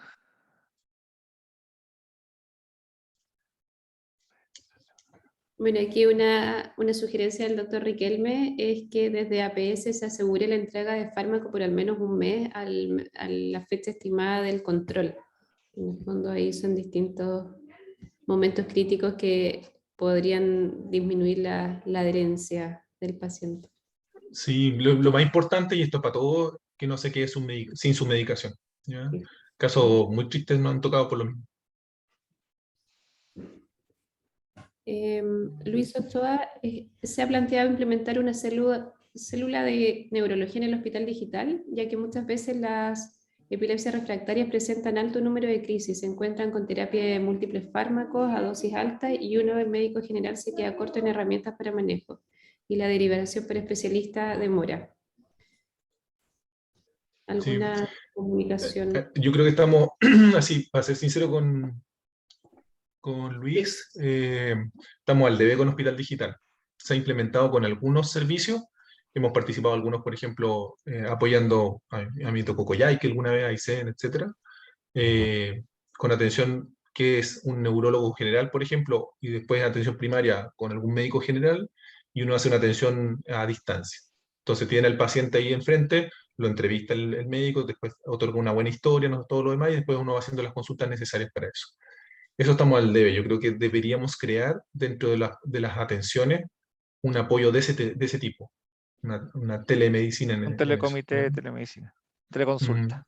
Así es. Y eso pensado no solo lo que dice Luis, por ejemplo, la atención de pacientes, no sé, no solo pensado no solo pensado en lo que son en pacientes que son del día a día o más complejos dentro de un hospital, sino que aquellos que tienen epilepsia refractaria, por ejemplo, de discutirse en un comité más de alta complejidad en ese sentido. Por ejemplo, llevarlos a terapias que son dieta cetogénica, cirugía, etc. ¿Ya? Debería hacerse como de forma más telemática en ese sentido.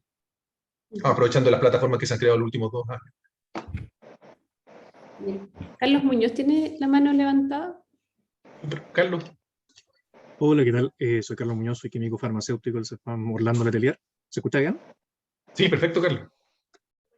Tengo más que nada 2 consultas. La primera es que dentro de mi práctica profesional me ha tocado bastante, por lo menos no en este último tiempo, pero ver bastantes indicaciones por ácido valproico de liberación prolongada medio comprimido.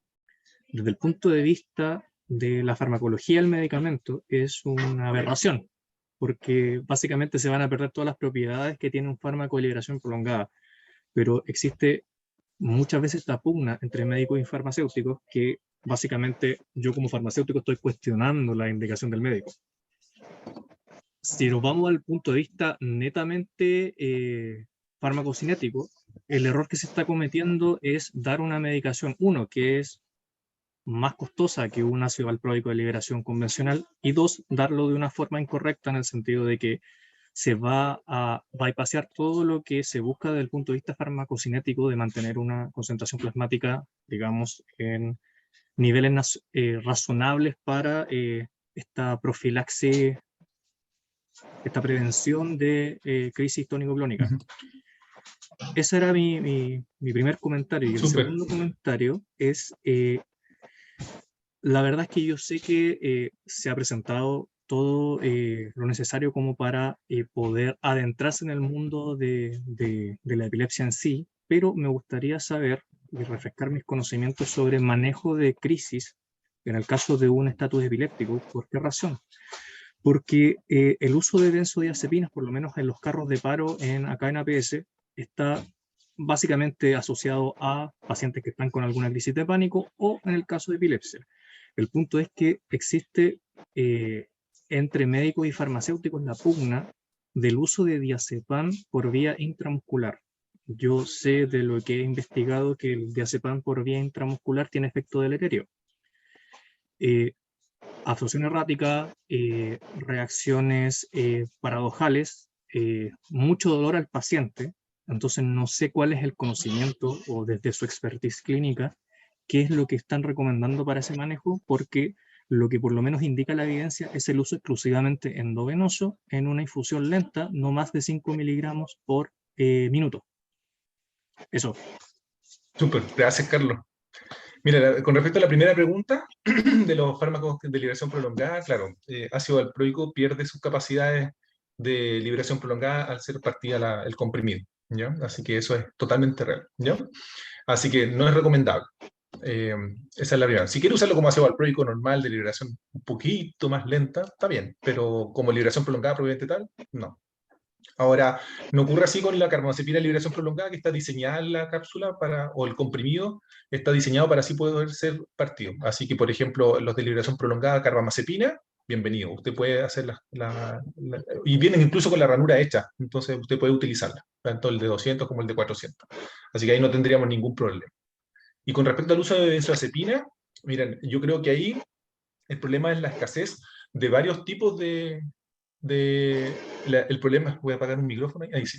El problema es la escasez de varios tipos de benzodiazepina dentro de los carros de paro de los servicios de salud de atención más primaria o secundaria, ¿ya? Y lamentablemente con lo que se cuenta actualmente es solo diazepam, y no debería ser así, ¿ya? Y es real lo que dice Carlos, lo que me dijo sobre la absorción que existe, que es más errática, o la alteración que uno puede tener posterior en el sitio o el lugar de la colocación también. A nosotros nos tocó, por lo menos lo viví, ¿de acuerdo? No es lo mismo, y el uso es más endovenoso para lo que es el diazepam. No así otros tipos de benzodiazepinas que yo creo que para nosotros deberían ser más fácil o de mayor acceso, y para eso nosotros estamos diseñando o se diseñaron los protocolos de manejo de estado epiléptico. Entiéndase, por ejemplo, midazolam, que tiene varias vías de administración, ¿de acuerdo? Son intramuscular, intravenoso y más encima por el vestíbulo bucal.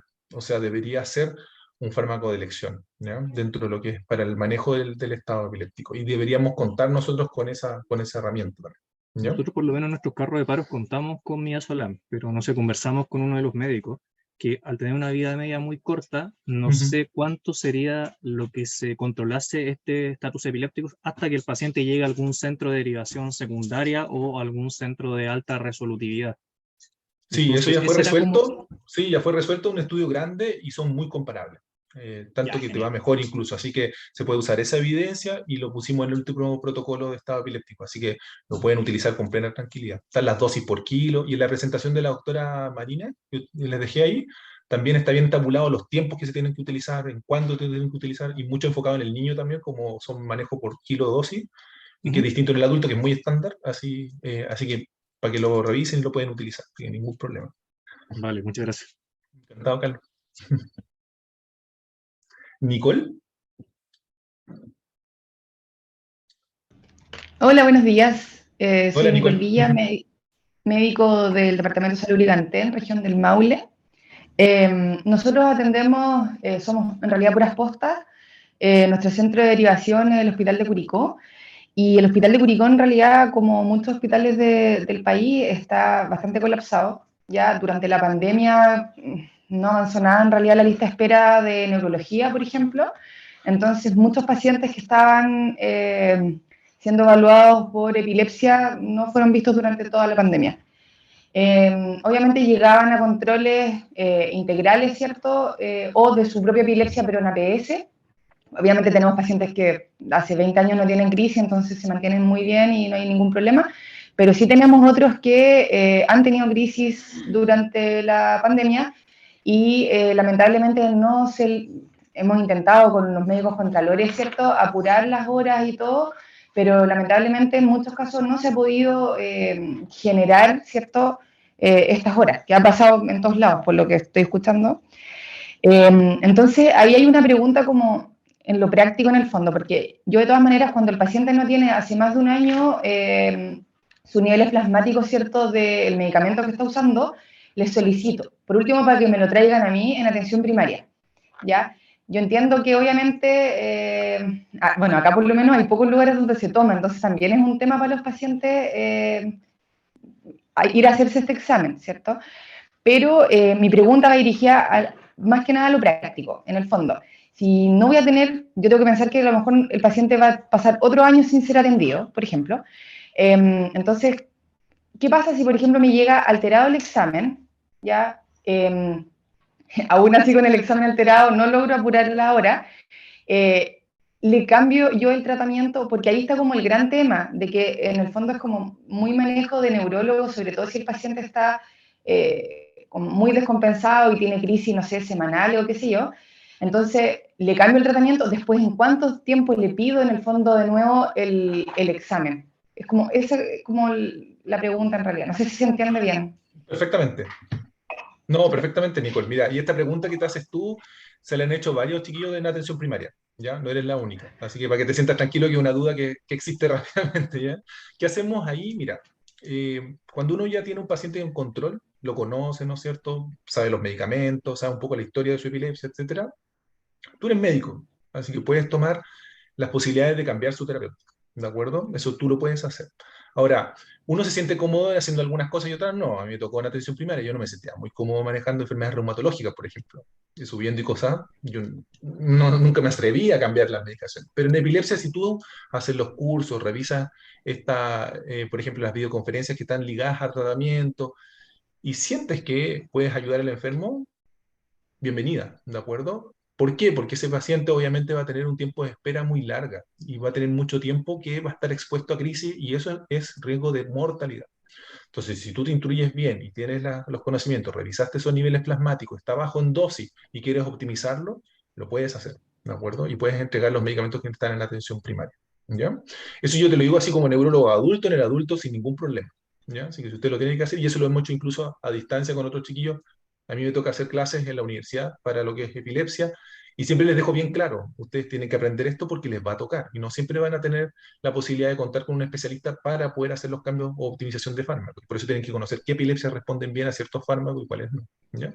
Ahora, el detalle fino, cuánta dosis, si se puede subdividir, si funciona otro tipo de antipiléptico mejor, etcétera, eso se lo dejamos para el especialista. Pero, por ejemplo, si un paciente que tiene una epilepsia generalizada, te llegaron bajo los niveles plasmáticos de ácido valproico que utiliza hace tiempo, y están bajo, lo suben nomás, ¿ya? Y así va a tener un mejor control, menos chance de morirse finalmente por la crisis.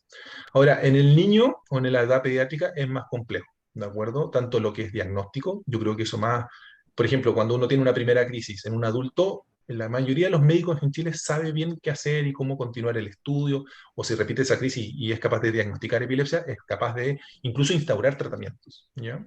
Pero en el paciente pediátrico es un poquito más complejo, por eso hicimos una charla especializada solo para poder hacer el diagnóstico diferencial, porque el error diagnóstico es mucho mayor que en el adulto, ¿ya? Y la chance de efectos adversos o de compromiso por la medicación que está dejando también es mayor. Es más complejo en el paciente pediátrico. Por lo tanto, ahí yo te diría que hay un bemol, ¿no es cierto? Ahí mejor es, si sabes muy bien del tema, perfecto, podrás optimizar ciertas terapias en un paciente bien conocido, pero si es medio nuevo y no sabes muy bien cómo seguir, eso hay que ojalá apurar mejor que lo vea el especialista, ¿ya? Es un escenario un poquito distinto. ¿Te entiende la aprensión o no? ¿Sí? Sí, y por ejemplo, porque nosotros igual, esto nos ha pasado en realidad en varias especialidades, o sea, hemos tenido que darnos de psiquiatra, de todo. El tema es en cuánto tiempo, por ejemplo, yo le pido el examen de control. Porque obviamente nivel igual plasmático. le voy a decir que venga en caso cualquier cosa, pero como Por para supuesto. tener... Ujú. Mira, obligatorios no son. Esa es la primera cosa. Obligatorios no son, porque si no tiene efectos adversos y está bien controlada su epilepsia con la medicación que tiene ahí, yo creo que la mayoría de los que me están escuchando van a estar de acuerdo, ¿ya? Es que no es necesario un nivel de control. Excepto si uno ve, por ejemplo, efectos adversos. No sé, está con vértigo, le subiste la carbamazepina, está haciendo una sensación vertiginosa, o se siente inestable la marcha, o de la parte del ácido valproico empieza con temblor, se siente un poquito más inestable, más gastritis, etc. Si uno nota efectos adversos, es mejor medirlo, ¿ya? Saber, ¿ya? Pero solo en esas condiciones, no es una obligación. Ahora, ¿en cuánto tiempo después? O esto sigue igual las reglas de farmacología, son al menos 5 vidas medias, pero por ejemplo, con que tú esperes un 4 a 5 semanas, con eso es suficiente, ¿de acuerdo? Para poder conocer el nuevo nivel plasmático, ¿ya? Solo lo apuraría en el caso de encontrar efectos adversos más precoces, ¿ya? Súper, muchas gracias. Encantado. Se fijan que un poco el mensaje de esta videoconferencia es esto: abrir el espacio, tener...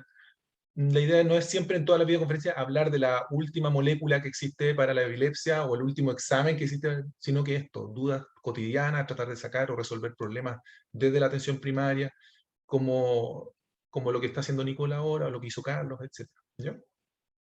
Que se sientan incluidos en esta conversación.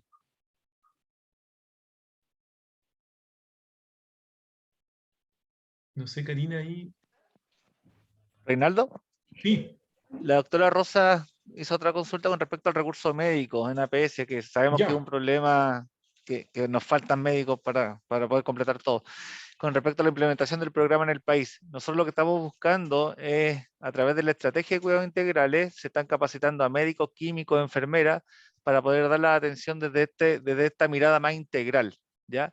Además, lo que habíamos conversado nosotros para ver cuánta brecha tenemos es, vamos a hacer encuestas, se lo vamos a mandar a los servicios en un cuestionario para saber el tema de las capacitaciones de los médicos, qué les falta por capacitar, en qué les gustaría capacitarse. Esto lo vamos a trabajar con Reinaldo y con Carla de DIPRESE, para saber a qué está mal debe con respecto a la brecha que nos podría faltar ahí con respecto a la epilepsia, ¿ya? Así que por lo menos se están realizando las capacitaciones de los médicos con el tema de CISEP, de la estrategia, y dice, ¿existe estimación para otros profesionales? No, pero lo podemos averiguar a través de la encuesta. O sea, yo creo que en el mes de julio podemos hacer la encuesta para visualizar bien estas brechas que tenemos desde la APS.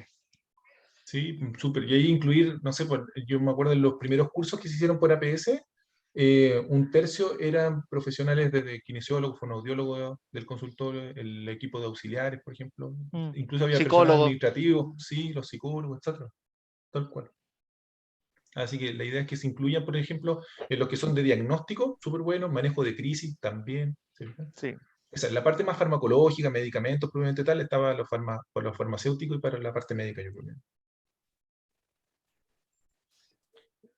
Hay un comentario De Isla de cortito Pascua. de Isla de Pascua, exacto. A ver si se podrían considerar el horario de allá, que la reunión para ellos es a las 7 a.m. A ver No si te creo, les juro que llevamos haciendo estas videoconferencias tantos años y nunca habíamos pensado en ese cambio horario. Hospital Qué bueno que Angaroa. sí, qué bueno que nos dicen, ahí tenemos que diseñar algo para ellos. Igual los podemos dejar grabados, siempre los vamos a dejar en grabados. diferido, al menos. Claro, Una Y hay invitación a Isla de Pascua. por el chiquillo ahí tienen que estar todos los doctores ahí.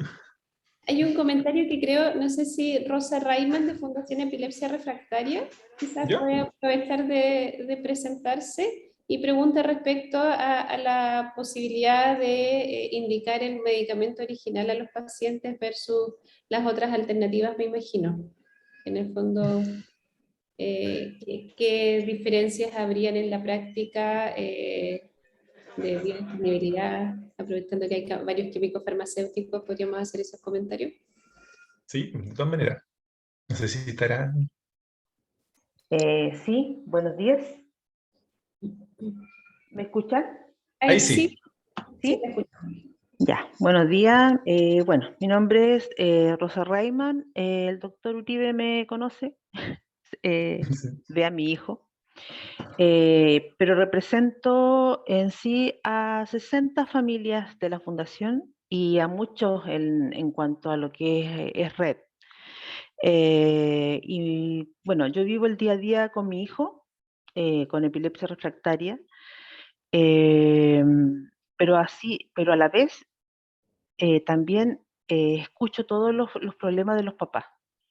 Y los papás siempre me dicen, es que el doctor a mí no me da el medicamento que a lo mejor mi hijo tendría que tomar, que son los medicamentos como los originales. Y sus hijos no andan bien y todo eso. Entonces, siempre ellos me dicen, pero ¿por qué no me lo dan? ¿Por qué no me dan la receta por último? Ellos que me dan siempre que lo retire en el consultorio o que lo retire en el hospital. Y a mí me gustaría darle, a ver si es que a lo mejor puede que ande un poquito mejor con otro medicamento. Y me gustaría saber eso porque hay muchos médicos que a lo mejor nos podrían contestar esa duda que tienen los papás. Súper, muchas gracias, señora Rosa. No sé, Gracias. encantado, y no sé si quiere responder el doctor Ramírez, que tiene la mano levantada. Sí, justamente acabo yo de tener ese mismo problema con un paciente. Ahora, yo creo que hay que tener bien claro que el medicamento que hay que dar no es el original, es el medicamento que les sirva al paciente que lo deja sin crisis. Yo creo que en el 90-95% los genéricos funcionan excelente. Ahora está el caso de ese 5% en que nos dicen, mire, no hay nada más que el original y de repente otro remedio que no es el original, que es una copia, pero que ese es el que sirve. Yo creo que en ese caso lo que voy a hacer yo ahora por mi paciente, hay que ir a hablar con la químico farmacéutico del hospital para decirle, mire, para este paciente particular no funciona el clobazam, solo el grifocloban, ¿no es cierto? O no funciona la carbamazepina, solo el tegretal. Y a ellos entonces, como casos especiales, habrá que indicarles el medicamento que sirva, pero que no siempre va a ser el original. Muy de acuerdo con el doctor Ramírez. Y esta problemática no la tenemos solo nosotros, hay varios estudios hechos en países con mucho más recursos que nosotros, ¿no es cierto? En el cual tienen las posibilidades incluso de poder contar con medicamentos originales y que aún así no dan abasto por el tema de costos. Ahora, como dice el doctor Ramírez, hay que usar el fármaco que le hace bien al paciente, ¿de acuerdo? Y no en todos los casos es el original, y hay varios estudios que ayudan en ese aspecto, ya sea con el control de crisis y además la biodisponibilidad que tiene el tipo de fármaco con la marca que se está utilizando y todo. ¿Han existido problemas mayores? Sí, y es real, y hay que ponerse la mano en el corazón y decir, en ocasiones han comprado fármacos que no han ayudado a los pacientes. Y eso es nuestra labor, avisar también. ¿Ya? Yo me acuerdo, por lo menos en el servicio donde estoy yo, hubo un año que se compró un medicamento genérico que funcionó pésimo, y eso tuvimos que dar el aviso, y se hizo los cambios y todo. Y por eso es re importante tener la conexión con el comité de farmacia, con la jefa de farmacia de su hospital o de su servicio de salud. ¿Ya? Pero estoy de acuerdo con el doctor Ramírez, no todos los pacientes requieren el original en ese sentido, y pueden ser utilizados otros tipos. ¿Ya? Ahí, Carlos, dígame más.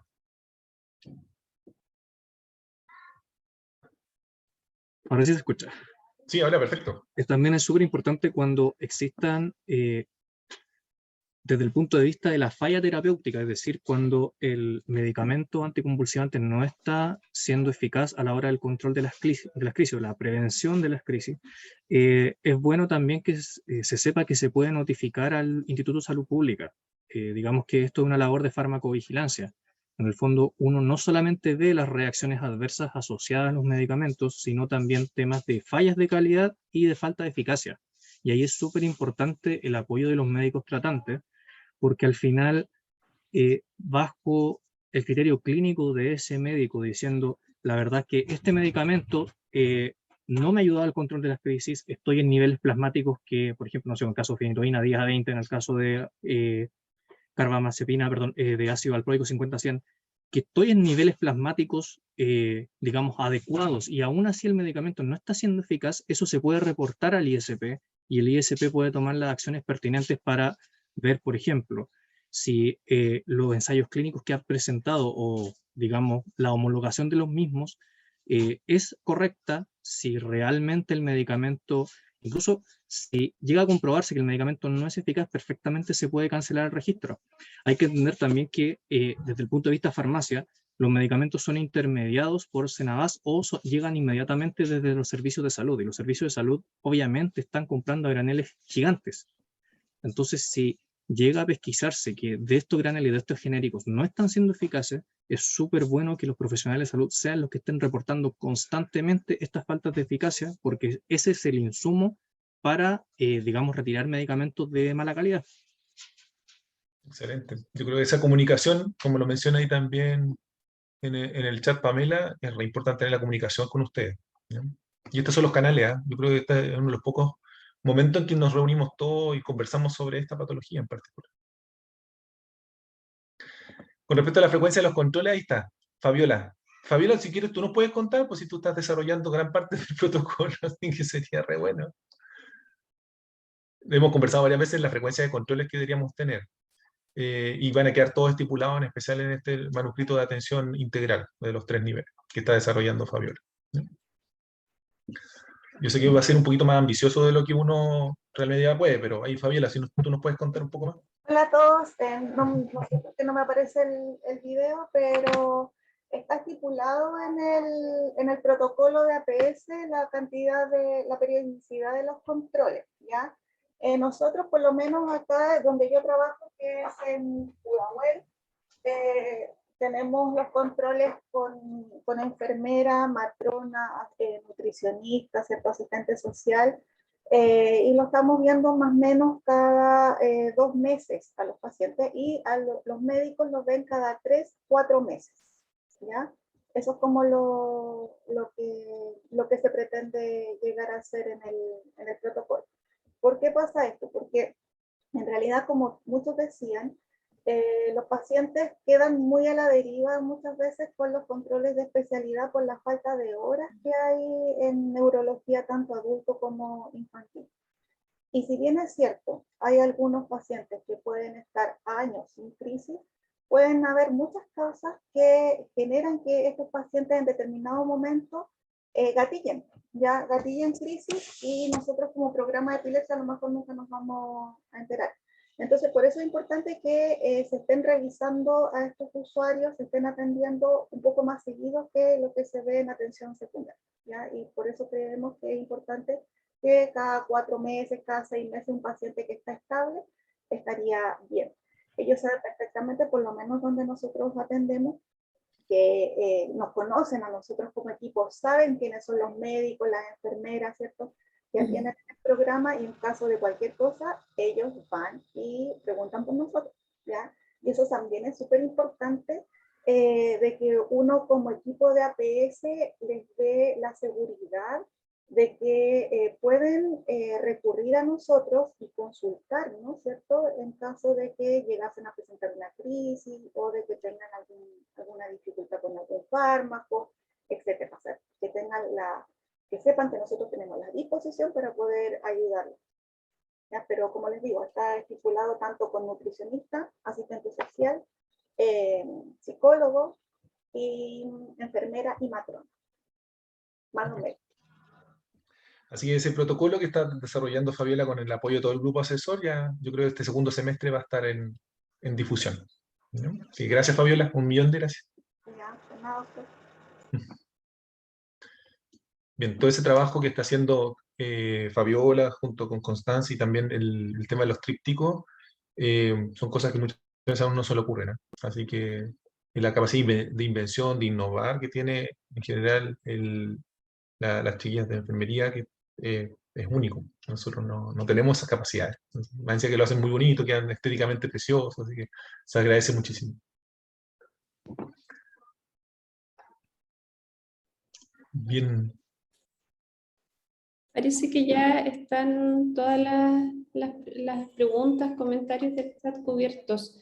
Quedó solamente uno muy cortito de la doctora Carolina Muñoz respecto a la necesidad de que los fármacos que se indican en APS sean en las presentaciones adecuadas a pediatría. Y ahí en el fondo cada uno, yo creo que tiene que conocer qué fármacos están disponibles en APS, cosa de que no hayan cambios que no son compatibles o adecuados a cada edad. Súper. A mí me llegaron algunos mensajes por interno, de acuerdo aquí, así que, no sé, pues le respondo al tiro al doctor Riquelme, su presentación va a ser subida, así que no se preocupe, la tenemos por ahí, ¿ya? Que hay algunas que quedaron corridas, entonces estamos conociendo un poco cómo se maneja la página. Así que esto un poco del artista que tenemos dentro, ¿no? Para poder sacarla. Después a la doctora Schmidt desde Chillán le decimos que, claro, la doctora Mónica Rosas de Puerto Montt es una excelente presentadora, así que le sacamos el jugo al menos 2 o 3 veces por año. ¿Ya? Así que, y nada, pues agradecerle a todos los que nos han escrito, que están bien contentos con todo, ¿eh? Así que me alegro que por lo menos se sientan cercanos a lo que es la patología en epilepsia, ¿no? Y con respecto a los correos, tú lo estás recibiendo, Karina, ¿cierto? Porque aquí puso Pamela donde podemos dejar los correos. Ahí estoy justo respondiéndole. Súper. A mi correo me mandan los datos y yo los incluyo en el listado de difusión. Perfecto, muchas gracias, Karina. De nada. Bien. Como siempre, muchas gracias por conectarse. De nuevo pasamos los 100 equipos conectados. Todas las videoconferencias están haciéndose así. Para el próximo, les cuento un poco las próximas reuniones. El grupo asesor, el nuevo grupo asesor, se va a reunir el día 19 de julio. Ahí vamos a terminar de diseñar el protocolo integral, de manejo integral que mencionó Fabiola, y los trípticos, y ya deberíamos tenerlos para el segundo semestre. Y nuestra próxima videoconferencia es el día 2 de agosto. Vamos a tener 2 presentaciones bien interesantes, una sobre estudio genético en epilepsia de difícil, en epilepsia refractaria en ese sentido, y con población chilena, que es una cosa muy novedosa. Y además vamos a tener el programa de epilepsia del Instituto de Neurocirugía. Nos va a presentar el equipo allá. Así que bienvenidos todos ahí a las preguntas que tengan. Y si necesitan contacto y otras cosas, ¿no es cierto? Ahí tienen los lugares para poder avisarnos, ¿ya? Así que muchas gracias por conectarse a todos. Muchas gracias por conectarse a los pacientes también. Espero poder tener a futuro más instancias de videoconferencia junto o experiencias de familia, tener un poquito de retroalimentación desde nuestros mismos usuarios, ¿ya? Sí, es una ambición a futuro. Súper. Que estén muy bien, cuídense mucho, sáquense todos los virus de encima, esquívenlos todos. Muchas gracias a todos también. Gracias, Ricardo. Gracias, Karina. Se pasaron. Muchas gracias, chao. Chao, chao. Chao, chao.